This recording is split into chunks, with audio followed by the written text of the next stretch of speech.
Ini cukup bagus mas. Siapa? Ini nggak apa-apa. Telepon lah. Terakhir Mas Heru. Kenapa Pak Andi Sandi agak mundur lagi nih Pak? Ya Pak ya. Agak ningan. Jangan gitu dong.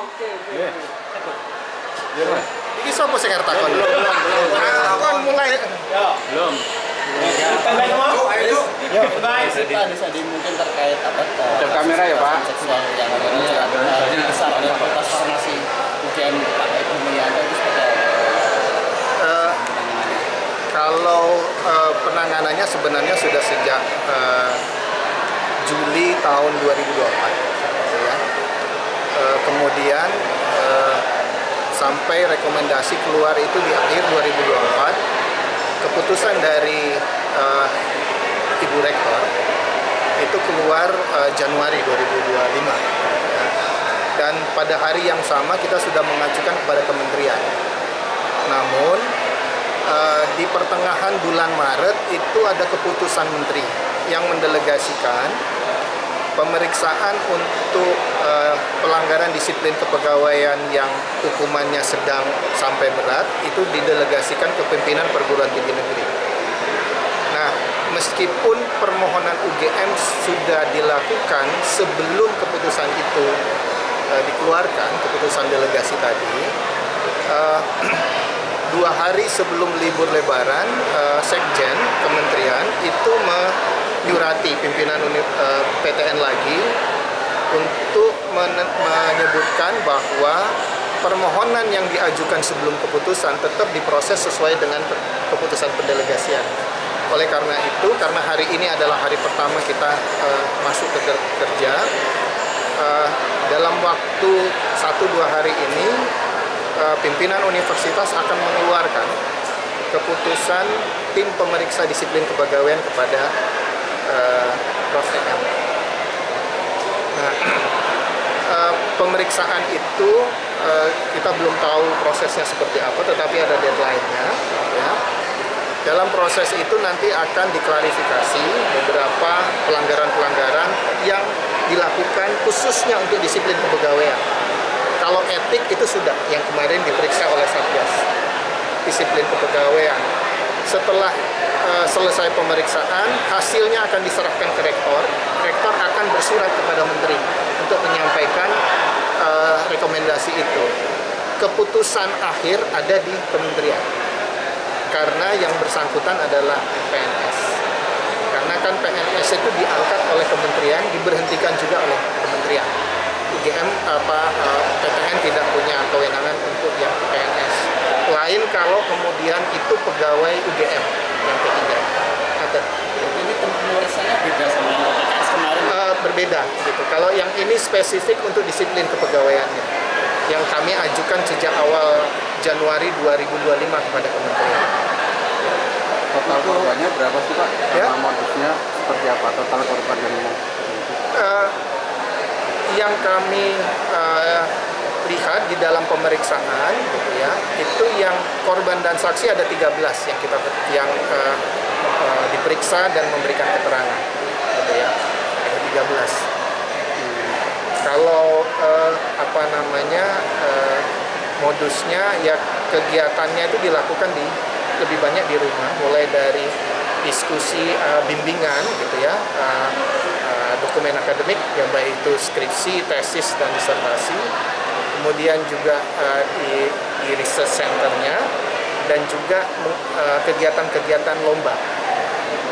Jadi biasanya ada lomba, mereka membuat dokumen atau persiapan proposalnya itu dilakukan di luar kampus. Tapi ada kejadian di kampus juga. Kalau kami melihat dari yang diperiksa ya, itu memang ada, tetapi itu yang verbal ya. Kalau yang lokasi di rumah tadi itu kejadian pribadinya Pak Prof. EM itu ya. Berarti penegasan aja berarti Pak Deposnya sudah dipecat, tapi sebagai PNS maupun lebih besar masih belum gitu ya? Begini, kalau dosennya itu Ibu Rektor sudah memutuskan untuk memberhentikan, ada SK Rektor. Tetapi untuk memberhentikan sebagai PNS, dan juga ingat, guru besar itu bukan dari universitas ya, tapi dari pemerintah. Makanya kemudian harusnya ada di sana, di kementerian. Nah sekarang kita proses itu adalah proses untuk yang disiplin kepegawaian. Kedepannya kita akan bekerja dengan cepat karena banyak juga perhatian, bahkan kementerian itu sangat intens komunikasi dengan kami pasca liburan Lebaran kemarin. Itu kan kalau tidak salah beritanya baru naik tanggal 30 ya. 30 itu, kemudian setelah itu intens komunikasi dengan teman-teman kementerian. Dan ini untuk mengakselerasi prosesnya gitu ya. Setelah dari sini nanti akselerasinya di kementerian. Prosesnya berapa lama Pak? Nah itu saya belum bisa sebutkan untuk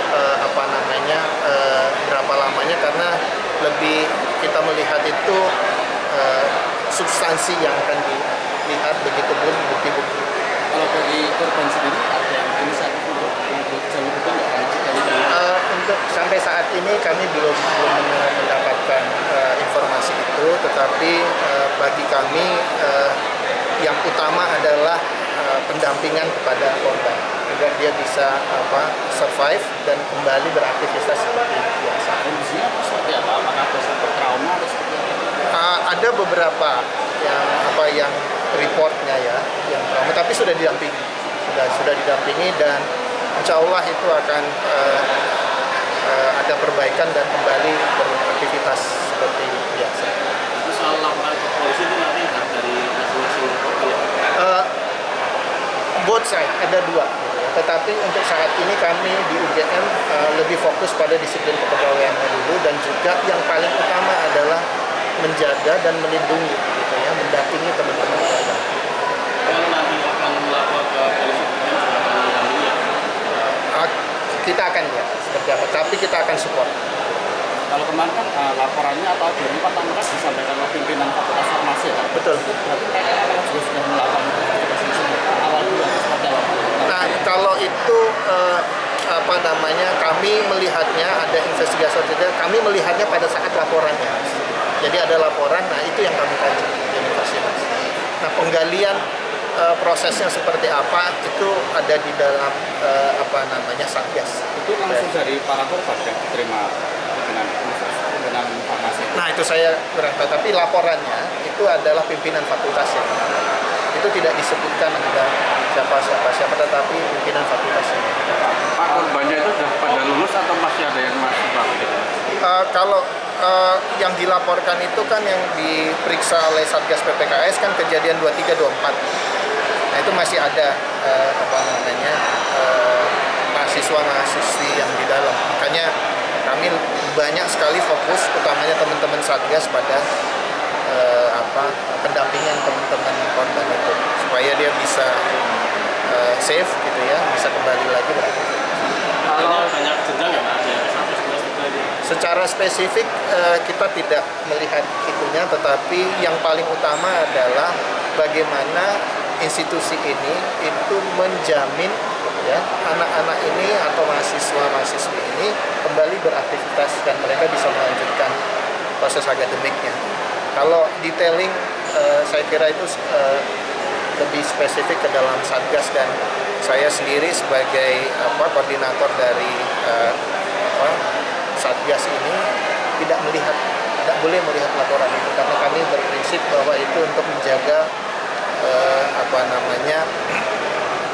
kerahasiaan dan juga melindungi korban, karena bisa jadi kedua kali kan, korban kedua kali. Berapa laporan Pak yang masuk? Berapa laporan yang masuk Pak? Kalau laporan yang masuk ke kami di Satgas itu hanya satu dari pimpinan fakultas. Kalau tim pemeriksa nanti dari internal UGM. Yang tim pemeriksa apa ya? Yang disiplin kepegawaian. Disiplin kepegawaian dari ada 3 unsur yang harus masuk. Yang pertama atasan langsung. Kedua dari bidang SDM. Ketiga dari bidang pengawasan internal. Ini yang harus ada unsurnya. Jumlahnya harus kan? SDM dan pengawasan internal. Iya, dan juga atasan langsung. Apakah akan mengulang proses pemeriksaan terhadap pelaku?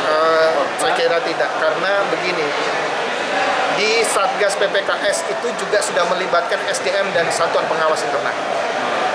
Jadi sudah ada. Jadi kita mohon doanya saja, kita akselerasi itu biar agak cepat selesai. Mantan G. Informasinya di matematika juga ada kasus yang serupa itu benar apa? Nah ini reportnya saya belum dapatkan, karena hal-hal yang seperti ini ada di Satgas dan Satgas yang bekerja. Mantan nuhun guys. Sedikit Pak, yang jalan perwakilan Pak terkait PKS itu kan sudah ada komunikasi Bapak dengan Pak Musliman.